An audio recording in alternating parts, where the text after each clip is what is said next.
БТРы с флагами ДНР и ЛНР, автоматная очередь, лозунги «За Сталина» и «За Родину». Так в оккупированном Крыму проходило байк-шоу «Ковчег спасения». Шоу, организованное на горе Госфорта, рекламировали весь год. Главным спикером там был лидер байкерского клуба «Ночные волки» хирург. В этот гибнущий и обреченный мир, в это античеловечество встраивает Россию. Она сопротивляется, обливается слезами, мычит, похожая на корову, которую на аркаде тащат на бойню. 10 миллионов русских, на которых уменьшился народ современной России.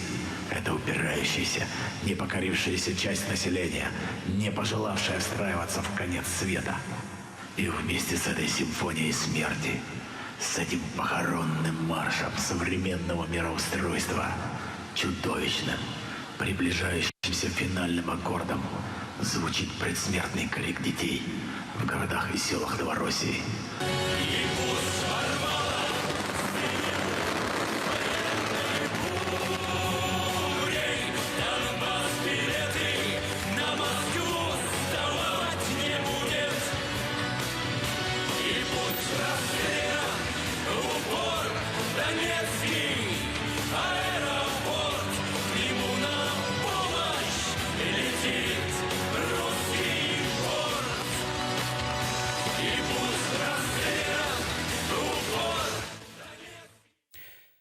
Байк-шоу в Севастополе проводится с 2009 года. Мероприятие не обходится без несчастных случаев. Этот год не исключение. Во время шоу умер 40-летний мужчина. По предварительным данным, он в состоянии сильного алкогольного опьянения утонул в озере у горы Госфорта.